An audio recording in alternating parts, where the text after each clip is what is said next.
بسم اللہ الرحمن الرحیم۔ السلام علیکم، ویلکم ٹو مہم کہانی۔ پلیز ناول کو لائک کر دیجیے گا، اور اگر آپ نے ابھی تک چینل کو سبسکرائب نہیں کیا تو سبسکرائب بھی کر دیجیے اور بیل آئیکن کو بھی کلک کر دیجیے گا۔ اس سے یہ ہوگا کہ ہر نئی آنے والی ویڈیو کا آپ کو نوٹیفیکیشن ملتا رہے گا۔ اس ناول کا نام ہے چاہت کے رنگ۔ بارات لوٹ گئی، شوہر نے اعتبار نہ کیا اور وہ ماں بننے والی تھی۔ پلیز پلیز میرے حال پہ رحم کھائے، میرا بچہ مر جائے گا۔ وہ لیبر روم میں تڑپتی نرس کے آگے ہاتھ جوڑ کے لیبر پین میں تڑپتی نرس کے آگے ہاتھ جوڑ کے رو رہی تھی، بلک رہی تھی، لیکن کسی کو اس پہ ترس نہیں آ رہا تھا۔ پلیز ڈاکٹر کو بلائیں، میرے بچے کو بچا لیں، پلیز ڈاکٹر کو بلائیں نا۔ او بی بی، یہاں روز ایسے ہزاروں کیسز آتے ہیں، اس بچے کے باپ کو بلاؤ، بنا کسی رشتہ دار کے ہم تمہاری ڈیلیوری نہیں کروائیں گے۔ نرس کٹھور دل بنی اسے یوں ہی بلکتا چھوڑ کے آگے بڑھی تھی۔ آریان خان جو اپنے دوست سے ملنے یہاں ہاسپٹل آیا تھا، اس کی آہوازاری پہ تب پلٹا تو اسے دیکھ کے دنگ رہ گیا۔ وہ جس نے 9 ماہ قبل اس سے اپنے حقوق لیے تھے اور اسے بے یار و مددگار چھوڑ کے امریکہ چلا گیا تھا، آج اسے اس حالت میں دیکھ کے ساخت رہ گیا۔ وہ بھاگتا ہوا ڈاکٹر کے پاس آیا، اس کے پاس آیا۔ ردا، یہ تم ہو نا؟ وہ جو تکلیف میں تڑپ رہی تھی، وہ اپنی تکلیف میں اپنے ہوش کھونے لگی تھی جب اسے آریان خان کی آواز اپنے کانوں میں سنائی دی۔ آخری مرتبہ اس نے آنکھیں کھول کے اسے دیکھنے کی کوشش کی اور اپنے ہوش کھو بیٹھی۔ ڈاکٹر، ڈاکٹر، کوئی ہے؟ پلیز میری وائف کو بچاؤ، میں ہوں ان کے ساتھ، پلیز انہیں لے کر جائیں،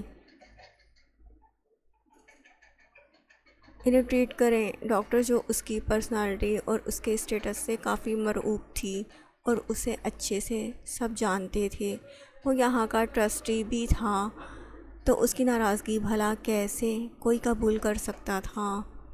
اس کی آواز پہ فوراً تمام ڈاکٹرز اور نرسز بھاگتے ہوئے آگے بڑھے اور اسے لے کے آپریشن تھیٹر کی طرف بڑھے۔ وہ وہیں بیٹھا اس کی زندگی اور اپنے بچے کے لیے دعائیں کر رہا تھا۔ اس کا دماغ کہیں پیچھے ماضی میں چلا گیا تھا۔ ردا، آج گھر کی صفائی اچھے سے کرنا اور ریفریشمنٹ کے لیے سموسے تل لینا، کباب بھی فرائی کر لینا، کیک بھی پیک کر لینا اور میکرونی بھی ریڈی کر دینا، اور کچھ آئٹمس وغیرہ بیکری سے منگوا لینا۔ آج میری سونیا کو دیکھنے رشتے والے خیر سے آ رہے ہیں۔ مامی کی چہکتی ہوئی آواز اس کے کانوں میں پڑی۔ اسے 2 دن سے بخار تھا، اسی بخار میں وہ گھر کے کام کر رہی تھی۔ کون تھا جو اسے پوچھنے والا تھا یا اس کا خیال کرنے والا تھا؟ اوپر سے یہ کام کا بوجھ الگ اس کے اوپر آن پڑا تھا۔ وہ جو برتن دھو رہی تھی اور اس کا سر بھی چکرا رہا تھا۔ بے دلی سے مامی کی تمام ہدایات سنی۔ اس کا بھی دل چاہا کہ کاش اس کا بھی کوئی اپنا ہوتا جو اس کا خیال کرتا، لیکن یتیموں کا کوئی نہیں ہوتا۔ 6 سال پہلے اس کے امی ابو ایک کار حادثے میں دنیا سے چلے گئے تھے، اور تب سے وہ مامی کی سرپرستی میں آ گئی تھی۔ مامی کو ایک فری کی ملازمہ مل گئی تھی، پورے گھر کا اس سے کام کرواتی اور بدلے میں 2 وقت کی روٹی اسے دے دیتی تھی۔ اسے پڑھنے کا بہت شوق تھا، لیکن اس کے اخراجات اٹھانے والا کوئی نہیں تھا۔ وہ بچوں کو ٹیوشن پڑھا کے اپنا پرائیویٹ انٹر کے پیپر دینے والی تھی۔ پورے دن اسے کام سے فرصت نہیں ملتی تھی۔ رات میں کچھ حصہ وہ اپنی پڑھائی پہ صرف کرتی تھی۔ اس کا بچپن میں نکاح اس کے والد کے دوست ریاض انکل کے بیٹے آریان خان سے ہو گیا تھا۔ یہ بات مامی بھی جانتی تھی، لیکن وہ لوگ نکاح کے بعد امریکہ میں سیٹل ہو گئے تھے اور پھر واپس پلٹ کے نہیں آئے۔ ان کا کوئی اتا پتہ نہیں تھا کہ وہ کہاں ہوتے ہیں۔ وہ جو اپنے خیالوں میں گم تھی کہ کب گر کے ٹوٹنے کی آواز سے چونک کے ہوش کی دنیا میں آئی۔ ارے ارے او کلموہی، میرے جہیز کا سیٹ تو نے خراب کر دیا، ستیہ ناس ہو تیرا، کتنے برتن توڑے گی، آدھے سے زیادہ تو نے میرے ختم برتن کر دیے ہیں۔ مامی تیزی سے چیختی ہوئی آئی اور اسے مارنے لگ گئی۔ مامی مامی غلطی ہو گئی، مجھے چکر آ رہے تھے، ایک کپ ہی تو ہے، ہاں ایک کپ ہے، یہ تیرا باپ لا کر دے گا، ایک کپ ہی تو ہے۔ مامی اس پہ چلا رہی تھی اور مار بھی رہی تھی۔ ان کی اکلوتی بیٹی سونیا جو میک اپ کرنے میں مصروف تھی، اس نے بس ایک سرسری سی نگاہ ان دونوں پہ ڈالی اور اپنے کام میں دوبارہ سے مشغول ہو گئی۔ اس کی طبیعت پہلے ہی خراب تھی اور سونے پہ سہاگا۔ مار کھانے کے بعد وہ ادمری ہو گئی تھی، جسم ایسے ٹوٹ رہا تھا جیسے اوپر سے ٹریکٹر گزر کے چلا گیا ہو، لیکن کام بہت سارے پڑے تھے۔ وہ گرتی پڑتی دراز سے ایک پیناڈول کی ٹیبلٹ لے کے پانی سے نکل گئی۔ تھوڑی دیر بعد کچھ افاقہ ہوا، وہ نئے سرے سے کام میں جت گئی۔ شام میں مہمان آئے، سونیا کو دیکھا، انہیں سونیا پسند آئی تھی۔ وہ جو برتن اٹھانے آئی تھی، لڑکے کی نگاہ اس پہ پڑی۔ اس سوگواری میں بھی اس کا حسن اسے متاثر کر رہا تھا۔ یہ کون ہے؟ احمد نے سوال کیا۔ بیٹا یہ ہمارے گھر کام کرنے والی ہے، اس کا کوئی نہیں، اسی لیے ہم نے اسے کام کے لیے گھر میں رکھا ہوا ہے۔ مامی کے یہ الفاظ اس کے دل چھلنی کر گئے۔ کیا تھا اگر وہ اسے اپنی بھانجی کہہ دیتی؟ اس کا غم نئے سرے سے تازہ ہو گیا تھا اور وہ لوگ خاموشی سے چلے گئے۔ تھوڑی دیر بعد ان کا فون آیا کہ انہیں ردا پسند آ گئی ہے۔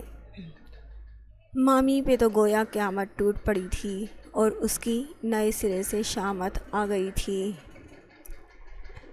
مامی نے آؤ دیکھا نہ تاؤ اسے نئے سرے سے پیٹنا شروع کر دیا۔ یہ مصیبت پتہ نہیں ہمارے سر سے کب اترے گی۔ امی آپ ایسا کریں، اس کی کسی سے شادی پہلے کر دیں تاکہ اس مصیبت سے ہماری جان چھوٹے۔ جب یہ کہیں ٹلے گی تب ہی میرا رشتہ ہو پائے گا، نہیں تو جو بھی آئے گا وہ اسی کو پسند کر جایا کرے گا۔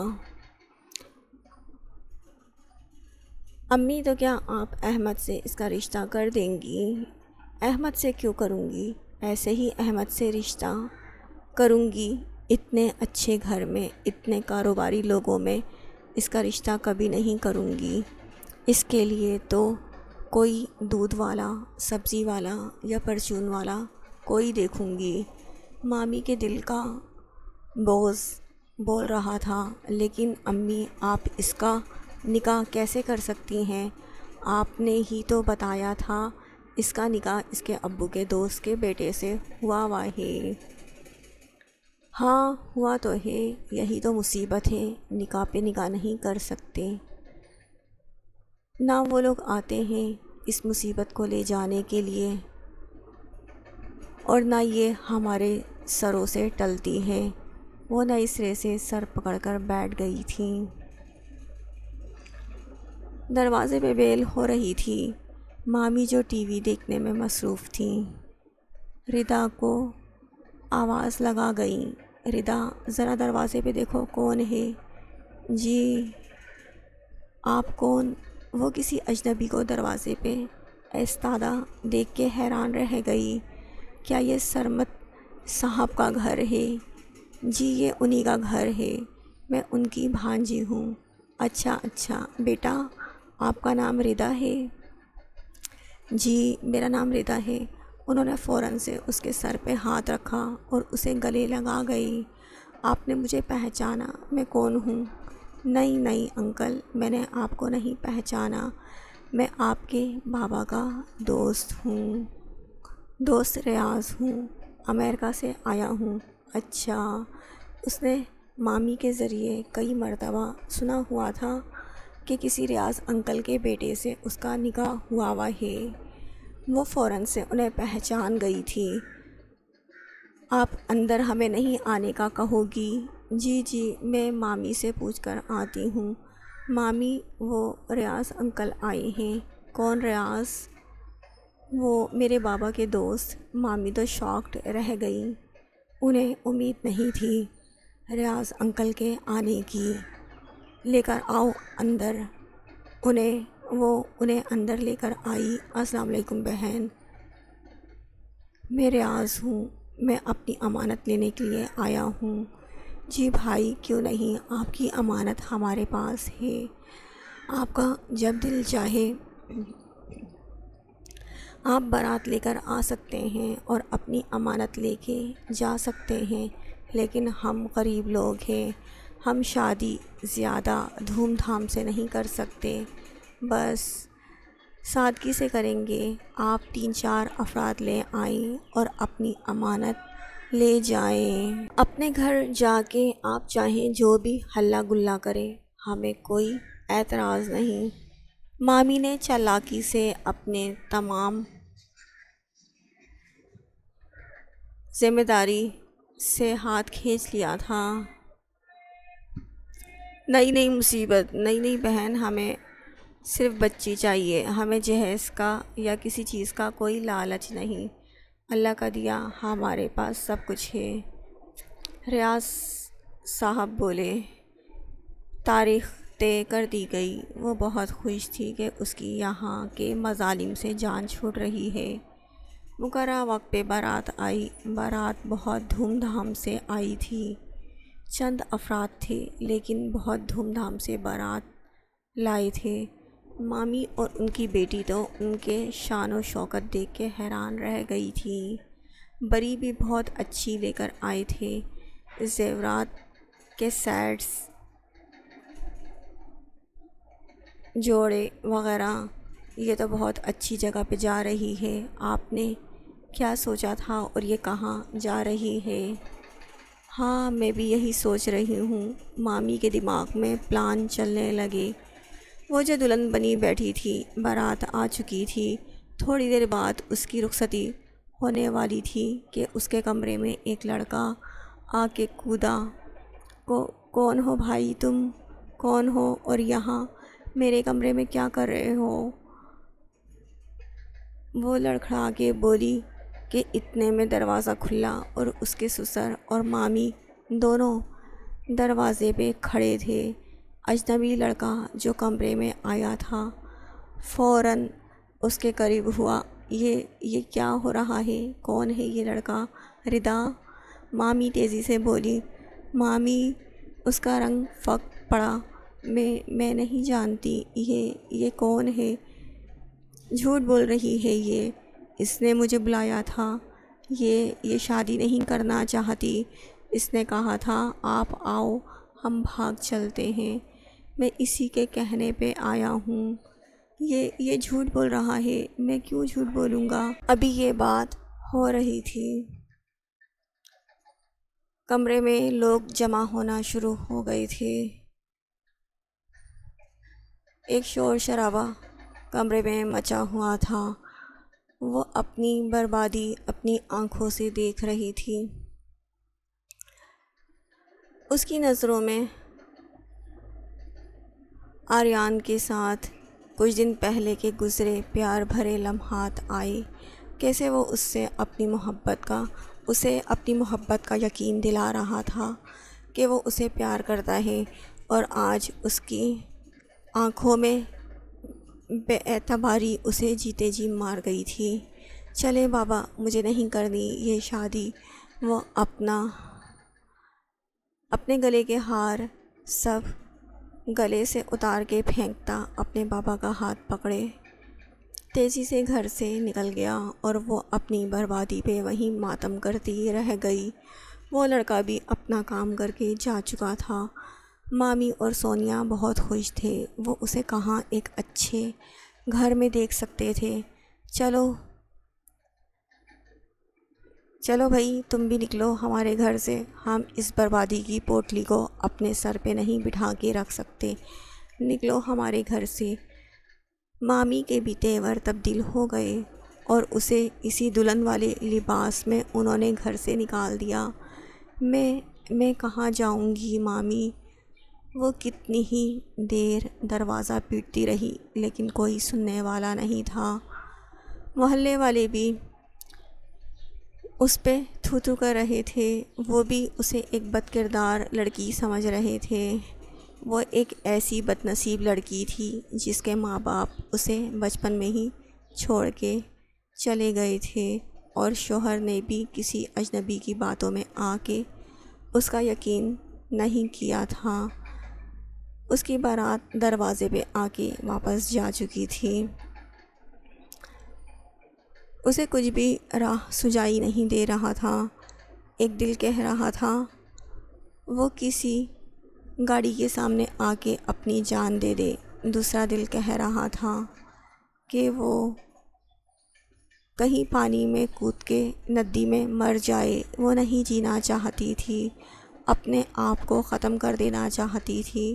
اس کا کوئی رشتہ نہیں تھا، اس کا کوئی نہیں تھا اس دنیا میں، وہ کس کے پاس جاتی؟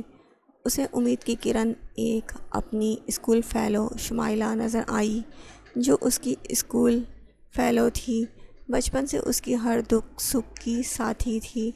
وہ اس کی طرف، ان کے گھر کی طرف قدم بڑھا گئی۔ دروازہ بجانے پہ اس کی امی صابرہ خاتون نے دروازہ کھولا اور اسے دلہن کے لباس میں دیکھ کے حیران رہ گئیں۔ بیٹی، آج تمہاری شادی ہے کیا؟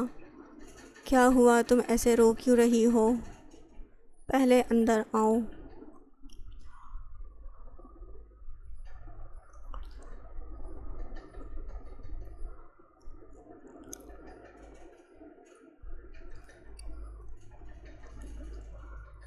وہ سارہ خاتون کے گلے لگ کے بلک بلک کے رو پڑی اور خود پہ بیتی تمام کہانی انہیں سنانے لگی۔ آنٹی، میں وہ حرمہ نصیب ہوں جسے نہ ماں باپ کا پیار نصیب ہوا، نہ کوئی اپنا رشتہ نصیب ہوا۔ ایک شوہر تھا، وہ بھی بے اعتباری سے چلا گیا، اسے بھی مجھ پہ اعتبار نہیں۔ ایک اجنبی کی باتوں میں آ کے وہ بھی مجھے چھوڑ گیا۔ اب میرا کیا ہوگا؟ میرے لیے تمام دروازے بند ہیں۔ اللہ تعالیٰ مجھے اپنے پاس کیوں نہیں بلا لیتے؟ کیوں میری دعا نہیں سنتے؟ جب میرے ماں باپ کو اپنے پاس بلا لیا تو مجھے کیوں نہیں بلاتے؟ میں اس دنیا میں رہ کے کیا کروں گی؟ میرا کوئی ٹھکانہ بھی نہیں۔ بلک بلک کے وہ رو رہی تھی۔ صابرہ خاتون ایک نرم دل رکھنے والی عورت تھی، بیوہ تھی، اپنی ایک بیٹی کے ساتھ رہتی تھی۔ ایک ان کا بیٹا بھی تھا جو باہر جاب کی تلاش میں گیا تھا اور وہیں جاب کر رہا تھا۔ وہ دونوں ماں بیٹی اکیلی رہتی تھیں۔ وہ اس کے غم میں اس کے ساتھ روئے جا رہی تھیں۔ نہ بیٹا نہ، ایسی باتیں نہیں کرتے، زندگی اللہ تعالیٰ کی دین ہے، اس کی ناشکری نہیں کرتے، اللہ تعالیٰ ناراض ہوتا ہے۔ ضرور اللہ تعالیٰ کی کوئی مصلحت ہے، اللہ تعالیٰ نے تمہیں زندگی دی ہے تو ضرور اس نے تم سے کوئی نیک اچھے کام لینے ہیں، تبھی اس نے تمہیں زندگی دی ہے۔ وہ جسے چاہے زندگی دے اور جسے چاہے موت دے، وہ اس کی مرضی ہے۔ تم اللہ کی ناشکری نہیں کرو بیٹا، ایسی باتیں نہیں کرتے۔ آزمائش ہے، آزمائشیں تو انسان پہ آتی رہتی ہیں۔ وہ اسے سمجھا رہی تھی، وہ اسے ہمت اور دلاسے دے رہی تھی، لیکن وہ ان دلاسوں کا کیا کرتی؟ وہ زندگی سے مایوس ہو گئی تھی۔ تم رو نہیں، آج سے میں یہی سمجھوں گی کہ میری ایک نئی 2 بیٹیاں ہیں، تم میرے ساتھ رہو، میرے اور شمائلہ کے ساتھ۔ وہ اس کے سر پہ ہاتھ رکھ کے بولی۔ دن یوں ہی گزر رہے تھے۔ اسے صبح سے بہت چکر آ رہے تھے اور الٹیاں بھی ہو رہی تھیں۔ وہ کہیں اسکول کی جاب کی تلاش میں تھی۔ وہ ان پہ بوجھ مزید نہیں بننا چاہتی تھی۔ آج گئی تو وہیں نڈھال ہو کے گر گئی۔ اسکول والوں نے ہی اسے ہاسپٹل پہنچایا، جہاں ڈاکٹر نے اسے یہ خبر سنائی کہ وہ ماں بننے والی ہے۔ اس کے اوپر تو جیسے ساتوں آسمان ٹوٹ پڑے تھے۔ ایک اس آزمائش کی کمی تھی، یہ بھی آزمائش اس پہ آ گئی تھی۔ وہ اپنی رپورٹس پکڑے لرزتے قدموں سے گھر میں داخل ہوئی۔ صابرہ بیگم، جو اس کا سفید چہرہ دیکھ کے ڈر سی گئی تھی، فوراً بھاگی اس کے پاس آئیں۔ کیا ہوا بیٹا، کیا ہوا؟ شمائلہ تیزی سے آگے بڑھی، اسے پانی پلایا، بٹھایا اور اس کے ہاتھ میں رپورٹ دیکھ کے فوراً سے رپورٹ پہ لب کی، لیکن پازیٹیو پریگننسی کی رپورٹ دیکھ کے وہ بھی ایک لمحے کے لیے شاکڈ رہ گئی۔ بیٹا، یہ بچہ کس کا ہے؟ صابرہ خاتون کے دل میں ایک سوال آیا۔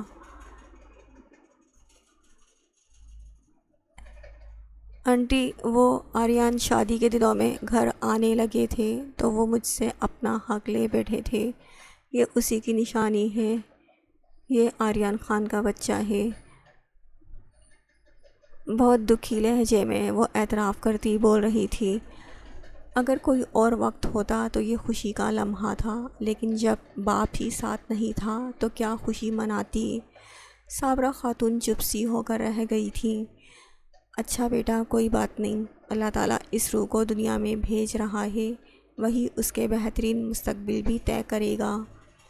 دن گزرتے جا رہے تھے، اسے نئے نئے وہم ستا رہے تھے۔ وہ اپنے بچے کو اس کے باپ کے بارے میں کیا بتائے گی، اپنے بچے کو کیسے پالے گی؟ وہ دن بدن کمزور سے کمزور تر ہوتی جا رہی تھی۔ ڈاکٹر کی ہدایت کے باوجود وہ اپنا خیال نہیں رکھ رہی تھی۔ شمائلہ اور صابرہ خاتون اس کا ہر طرح سے خیال رکھ رہی تھیں۔ وہ اسے اکثر سمجھاتی رہتی تھی۔ اس کی خوراک، ڈاکٹر کا چیک اپ وغیرہ سب صابرہ خاتون اس کا خیال رکھ رہی تھیں، لیکن جب اس کے دل میں جینے کی امنگ ہی ختم ہو گئی تھی تو کوئی کچھ بھی کر لے وہ بھلا کیسے صحت مند ہو سکتی تھی؟ اسے 8واں ماہ چل رہا تھا جب ایک دن دروازہ کھٹکا۔ شمائلہ بچوں کو ٹیوشن پڑھا رہی تھی اور صابرہ خاتون عصر کی نماز پڑھ رہی تھی۔ وہ دروازے پہ گئی تو ایک اجنبی چہرہ 24 سالہ لڑکا دروازے پہ کھڑا تھا۔ جی، کیا میں اندر آ سکتا ہوں؟ مجھے صابرہ خالہ سے ملنا ہے، میں ان کا بھانجا ہوں، گوجرانوالہ سے آیا ہوں۔ جی جی، آپ اندر آئیں۔ وہ اسے خاموشی سے لیے اندر آئی اور صابرہ خاتون کے کمرے میں بٹھا کے اندر چلی گئی۔ وہ لڑکا کچھ دن یہاں رکنے والا تھا۔ صابرہ خالہ بہت بہت خوش تھی۔ شمائلہ بھی اپنے کزن سے مل کے بہت خوش تھی، لیکن ردا ایک بات محسوس کر رہی تھی کہ اس کی نگاہیں اکثر ردا کے آر پار ہوتی رہتی تھیں۔ وہ ردا کو گھور گھور کے دیکھتا رہتا تھا۔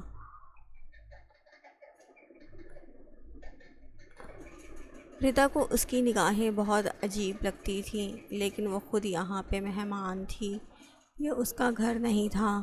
وہ کس حیثیت سے خالہ کو یا شمائلہ کو کہتی؟ وہ خاموشی سے اور سمٹ کے رہ گئی تھی۔ جہاں اسے امید ہوتی کہ دلدار بھائی ہوں گے وہ وہاں بیٹھتی ہی نہیں تھی، لیکن دلدار بھائی جان بوجھ کے ردا جہاں ہوتی وہاں لازمی آتے اور چھوٹی موٹی اس سے باتیں بھی کرنے کی کوشش کرتے۔ صابرہ خالہ اور شمائلہ یہی کہتے کہ بچہ بہت ملنسار ہے، تمہارا دل بہلانے کی کوشش کر رہا ہے، لیکن وہ انہیں کیا بتاتی؟ اس پہ جو بیتی ہے، اس نے جیسے دن دیکھے ہیں وہ نظروں کو پہچانتی ہے، اسے لوگوں کی پرکھ ہے، اسے ان نظروں میں پاکیزگی ہرگز نظر نہیں آتی۔ لیکن وہ مجبور تھی کہ وہ اپنا یہ سائبان بھی کھونا نہیں چاہتی تھی۔ آج خالہ صابرہ کسی فوتگی میں گئی ہوئی تھی اور شمائلہ کا 3rd ایئر کا پیپر تھا۔ وہ وہاں گئی ہوئی تھی۔ دلدار بھائی بھی صبح سے نکلے ہوئے تھے۔ وہ گھر میں اکیلی تھی۔ اس کی کمر میں بہت درد تھا۔ وہ لیٹی ہوئی تھی جب دروازہ بجنے کی آواز آئی۔ ردا دروازے پہ گئی، دیکھا تو دلدار بھائی تھے۔ دلدار بھائی، آپ؟ خالہ تو گھر پہ نہیں ہیں۔ ہاں میں جانتا ہوں، مجھے تم سے کام تھا۔ مجھ سے کیا کام تھا آپ کو؟ اب ایسی معصوم بھی نہیں بنو، سب جانتا ہوں میں تمہارے بارے میں۔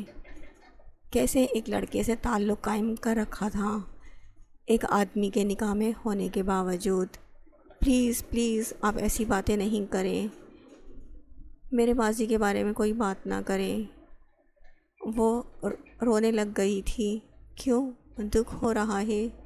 سچ تو یہی ہے، یہ بتاؤ یہ بچہ بھی کس کا ہے؟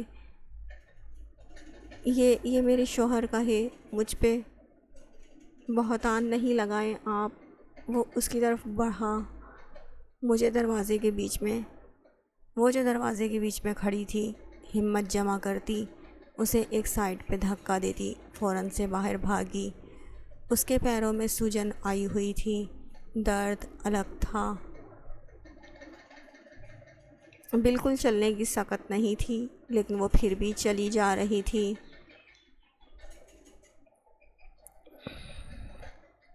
بہت زور سے بھاگنے کے انداز میں وہ چلی جا رہی تھی۔ سب اس کو حیران ہو کے غور سے دیکھ رہے تھے، لیکن اس کی حالت ایسی نہیں تھی کہ وہ بھاگتی۔ اگر آج اپنی عزت کو بچانا تھا، اپنے بچے کی حفاظت کرنی تھی، تو شاید اسے لازمی یہاں سے دور جانا تھا۔ اپنے بچے کی حفاظت آج نہیں کی تو شاید وہ سب کچھ گنوا بیٹھے گی۔ چلتے چلتے وہ نہ جانے کہاں آ گئی تھی۔ جب اس کی نظر سامنے مزار پہ پڑی، وہ اللہ کا نام لے کے مزار میں چلی گئی۔ کئی گھنٹے اسے وہیں پہ بیت گئے۔ وہ خالی ذہن سے وہاں لوگوں کو آتے جاتے دیکھ رہی تھی۔ لنگر کھلا تو اس نے وہیں تھوڑا سا کھا لیا، اور آج جب اس نے وہاں فقیرنیوں کو بستر ڈالے سوتے دیکھا تو وہیں ایک کونے میں خود بھی دبک کر بیٹھ گئی۔ یوں ہی اس کے دن گزر رہے تھے۔ اس کا بھی بالکل فقیروں والا حال ہو گیا تھا۔ ایک ہفتہ اور بیتا ہوگا کہ آج اس کی طبیعت خراب ہونے لگی۔ اسے درد محسوس ہو رہے تھے۔ وہ رب کا نام لیتی ہاسپٹل کے لیے نکلی تھی، لیکن یہاں نرسیں اسے ٹریٹمنٹ دینے پر تیار نہیں تھیں۔ وہ کسی اپنے کو بلانے کا کہہ رہی تھی، اور وہ اپنے شوہر کو کہاں سے لاتی جو اسے اس حال تک پہنچا کے غائب ہو گیا تھا، کہ اسے ایسی حالت میں آخری پکار آریان خان کی سنائی تھی، جو اسے پکار رہا تھا اور ڈاکٹر اور نرسز کو اس کے ٹریٹمنٹ دینے کا کہہ رہا تھا۔ 2 گھنٹے کی مسلسل خاموشی کے بعد بالآخر آپریشن تھیٹر کا دروازہ کھلا اور ڈاکٹر باہر آئی۔ مبارک ہو آپ کو بہت بہت آریان خان، آپ باپ بن گئے ہیں، بیٹا ہوا ہے، اور آپ کی وائف بھی بالکل ٹھیک ہیں۔ کمزوری بہت ہونے کی وجہ سے ابھی فی الحال انڈر آبزرویشن ہیں۔ ڈاکٹر کے یہ الفاظ تھے کہ اس کی آنکھوں سے گرم سیال بہنے لگا۔ یہ خوشی کے آنسو تھے۔ تھوڑی دیر بعد نرس ایک بیبی کو پنک کمبل میں لپیٹے لے کر آئی۔ وہ اسے دیکھ کر بے ساختہ اپنے ہوش کھو بیٹھا اور اسے چومنے لگا۔ تم آریان خان کے وارث ہو، تم آریان خان کے بیٹے ہو، وہ اس کا ماتھا چومتے ہوئے کہہ رہا تھا۔ جب 2 گھنٹے کے بعد ردا کو ہوش آیا تو آریان خان کو سامنے موجود پا کے وہ رخ موڑ گئی۔ اسے وہ سب یاد آیا جو آریان خان نے اس کے ساتھ کیا تھا۔ آپ یہاں کیسے؟ یہ میرا بچہ ہے، آپ میرے بچے کو چھیننے آئے ہیں مجھ سے۔ خبردار، جو میرے بچے کو اپنا بچہ کہنے کی کوشش بھی کی تو اگر آپ کو یاد ہو تو آپ مجھے عین بارات کے دن چھوڑ گئے تھے، مجھے بد کردار کہہ کے، تو پھر اب کس لیے آ گئے؟ پلیز پلیز مجھے معاف کر دو ردا۔ وہ اس کا ہاتھ تھا، میں ملتجی ہوا۔ چھوڑے میرا ہاتھ، نہیں ہوں میں کچھ آپ کی، ایسی باتیں نہیں کرو۔ میں بدگمان ہو گیا تھا، مامی کی سازش میں آ گیا تھا۔ تم نہیں جانتی میں تمہارے بغیر کیسے تڑپا ہوں، کیسے۔ بس مجھ سے ایک غلطی ہوئی کہ میں اس دن تم پہ یقین نہیں کر سکا اور اس اجنبی شخص پہ اعتبار کر بیٹھا۔ تم نہیں جانتی، تمہارے جانے کے کچھ دن بعد ہی جب میں ایئرپورٹ امریکہ کے لیے واپس جا رہا تھا تو وہ شخص مجھے راستے میں نظر آیا اور میں نے اسے پکڑ لیا۔ تھوڑا سا ہی مارنے پر وہ سچ اگل گیا تھا کہ مامی نے اسے پیسے دیے تھے یہ رشتہ ختم کروانے کے لیے، نہیں تو وہ تمہیں جانتا بھی نہیں تھا۔ اور مجھے بہت پچھتاوا ہوا۔ میں واپس آ گیا تھا تمہارے لیے، لیکن تم وہاں نہیں تھیں۔ محلے والوں نے بتایا کہ مامی نے اسی دن تمہیں نکال دیا تھا۔ پھر میں جگہ جگہ گھوما، جگہ جگہ تمہیں ڈھونڈا، لیکن تم مجھے کہیں نہیں ملی۔ کیا کرتا، میں واپس بھی نہیں گیا تھا۔ اس وقت سے میں اب تک تمہیں ڈھونڈ رہا ہوں۔ یہ تو اچھا ہوا، آج میری قسمت اچھی ہے کہ میں یہاں اپنے دوست محسن سے ملنے آیا اور تم مجھے مل گئی، نہیں تو نہ جانے میری تلاش کب تک جاری رہتی۔ پلیز ندا، مجھ سے بہت بڑی غلطی ہوئی ہے، میں بہت شرمندہ ہوں۔ میں بہت بڑی غلطی کر بیٹھا ہوں تم پر اعتبار نہ کر کے، جبکہ ہمارا رشتہ ہی اعتبار کا ہے۔ پلیز مجھے معاف کر دو۔ میں تم سے وعدہ کرتا ہوں دوبارہ کبھی ایسا لمحہ نہیں آئے گا کہ میں تم پر اعتبار نہ کروں۔ پلیز اپنے بچے کے لیے ہی اس کے پاپا کو معاف کر دو۔ دیکھو، ہم اپنے بچے کو ماں باپ دونوں کا پیار دیں گے۔ کیا تم اپنے بچے کو ادھوری زندگی دینا چاہتی ہو، بنا باپ کے پالنا چاہتی ہو؟ وہ اس سے سوال کر رہا تھا۔ ایسا تو اس نے بھی کبھی نہیں سوچا تھا۔ وہ کئی راتیں یہی سوچتی رہی تھی کہ وہ اپنے بچے کو اس کے باپ کے بارے میں کیا بتائے گی، اسے اکیلے کیسے پالے گی۔ اب جب رب اس پہ مہربان ہو گیا تھا، قسمت اس پہ مہربان ہو گئی تھی، آریان خان خود اس کے پاس چل کے آیا تھا اور اس سے معافی بھی مانگ رہا تھا، تو اسے اور کیا چاہیے تھا؟ وہ رب کا شکر ادا کرتی، اس پہ اعتبار کرتی، اسے معاف کر چکی تھی، ایک موقع دے چکی تھی اپنے بیٹے کے لیے، اپنے بہتر مستقبل کے لیے۔ تو ریڈرز، کیسا لگا آپ کو یہ short novel? Please feedback میں ضرور بتائیے گا۔ اس ناول سے ہمیں یہ سبق ملتا ہے کہ کبھی کبھی کسی اپنے پہ ایسے بے اعتباری نہیں دکھانی چاہیے، کبھی بھی کسی اپنے پہ ایسی بے اعتباری نہیں دکھانی چاہیے۔ بے شک ردا اور آریان ایک ہو گئے، لیکن انہوں نے ایک بے اعتباری کی وجہ سے زندگی میں بہت تکالیف برداشت کی تھی۔ The end.